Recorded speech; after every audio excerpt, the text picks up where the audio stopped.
Alright, so we're going to do a quick word or two about rotational partition functions. So the problem is that these are not particularly closely spaced, not as much as the translational ones were. So the integral approximation is not great, and the actual sum doesn't lead to a converging series. So generally people just manually sum, so this is actually not a big deal. You could do this in, let's say, 4 lines of code, 5 if you want to, and the idea is that you would just sum up the first 1,000 or 10,000 levels for each rotational axis. And if you want to go up to like 6 lines of code, you can have the sum stop when the contributions reach, go below some threshold. So I will talk about the integral approximation a little bit later when it becomes relevant, but for now to say that usually we just manually sum those.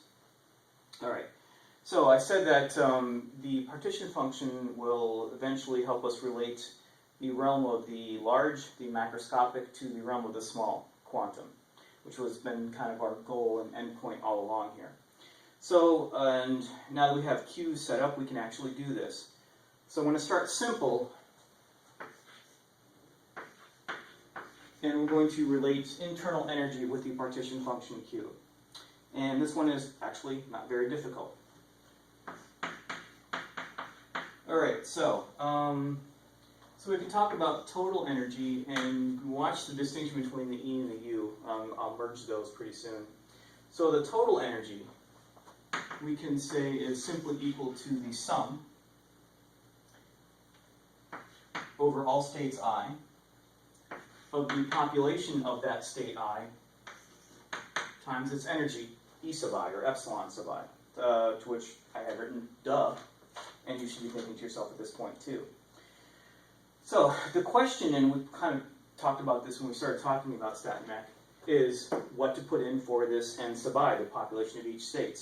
And Boltzmann kind of gave us this answer. According to Boltzmann, the population of any state, P sub I, which is defined as the number in that state, n sub I, relative to the total number, n, big N specifically, that is equal to e to the minus beta epsilon sub I for that state, divided by the partition function Q. Which means that we can now express our total energy E simply as, if we just make that substitution, we have big N over Q times the sum over all states I of epsilon sub I e to the minus beta E sub I. So this is good in one sense, but it's bad in another sense because we still have this potentially infinite sum to contend with. And the idea is it would be kind of nice if we could express this summation in terms of maybe the partition function again, get rid of it. And if you look at it, the key is looking at what the general form is. And the form is that it is a constant times e to the minus constant times some variable. And what, if this looks a bit familiar, it should. This is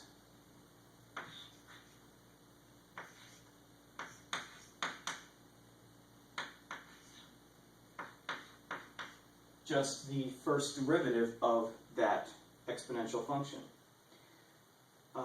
So this allows us to clean this up a little bit, actually quite a bit.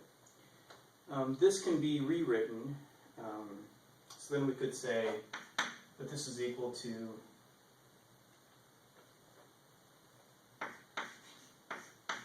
negative n over q sum over all states I of the derivative with respect to beta of e to the minus beta E sub I, or E sub I.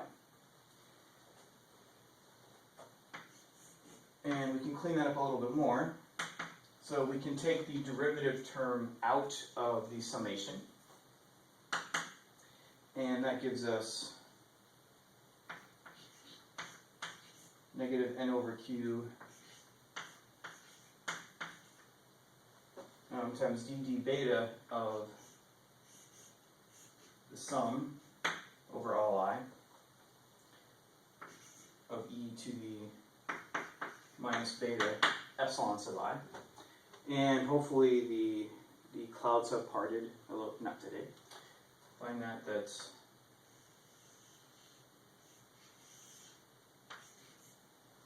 that's q, that's the partition function.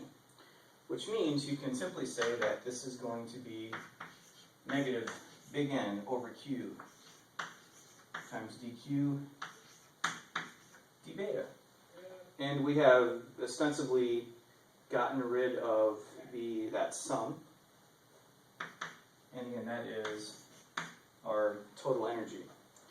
And again, keep in mind that the idea is that this has gotten us out of the sum, because at some point we hope to have, at least for like translations and vibrations, you can express this q in a formulaic manner and not an actual infinite sum.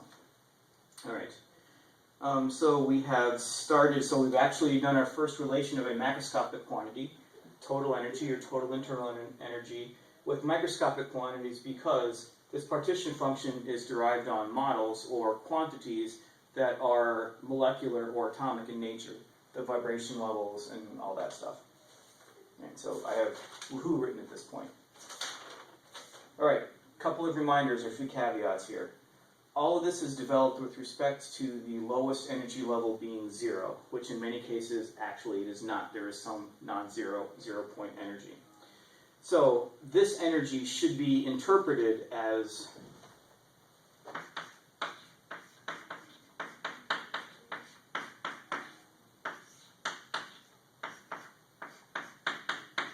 relative to the energy of something at absolute 0.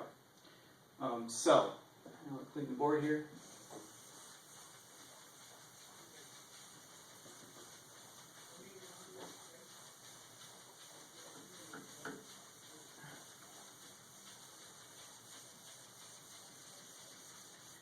We can say that the internal energy, so we actually talked about last semester, the quantity U is equal to its quantity at 0 Kelvin, which we'll call just U parentheses 0, plus this E, which is the one that depends on the partition function. All right. And as far as the link with classical thermodynamics, actually this is a relatively minor point, because we always talk about differences, in which case that's going to cancel out anyway, and the difference is going to depend on the quantity that we just derived. All right. The other thing to note is that these partition functions may depend on other variables. Like, for example, volume can go into the particle in the box 1. So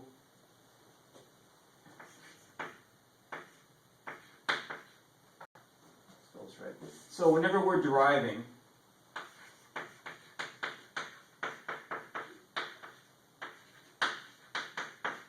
the derivatives with respect to beta, the derivatives of the partition function with respect to beta, are properly partial derivatives. All right. So we have our neat little relationship here. So the internal energy is equal to the 0 Kelvin internal energy plus our new quantity E, which we said is equal to that 0 offset minus N over Q dQ d beta. Again, at constant volume is usually the one macroscopic variable that shows up there.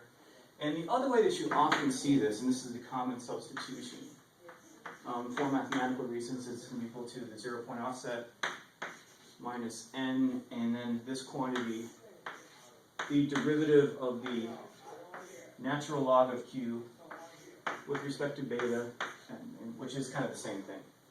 So all you need to know basically is the partition function, specifically how it and determine the relative energy relative to the 0 Kelvin energy of something. All right. So the next thing we're going to talk about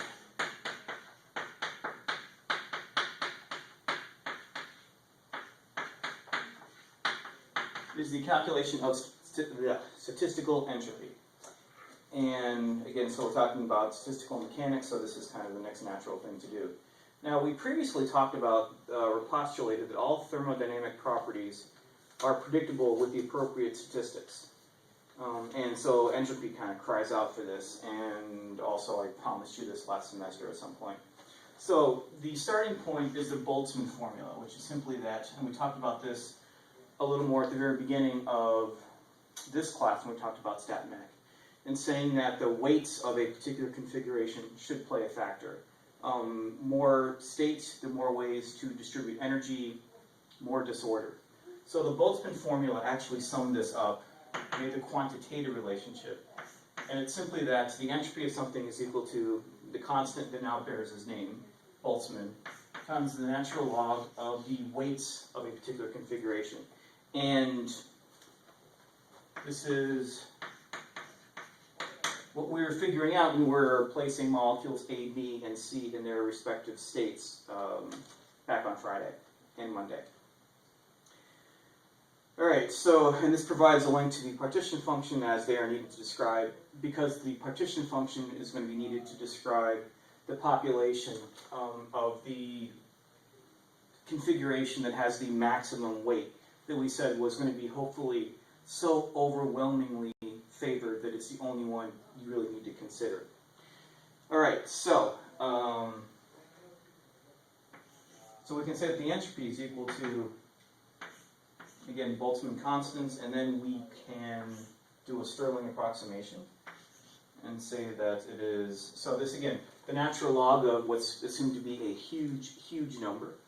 So of n, ln of big N, minus the sum over all states I, n sub I,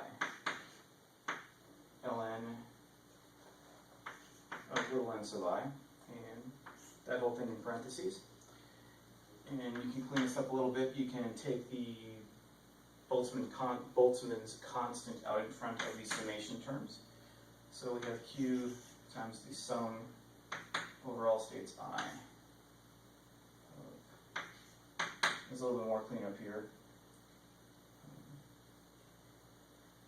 N sub I, little n, minus n sub I, little n sub I. So we're able to consolidate those two summation terms because we switched from this big N to this little n sub I, which when summed gives you big N after all. And this is useful because after we do this, we have, this turns into negative k times the sum over n sub I, natural log of the little n sub I over big N, which cleans up to negative big N k sum over all states I of the population of state I minus the natural log of the population of state I. And again, these you get from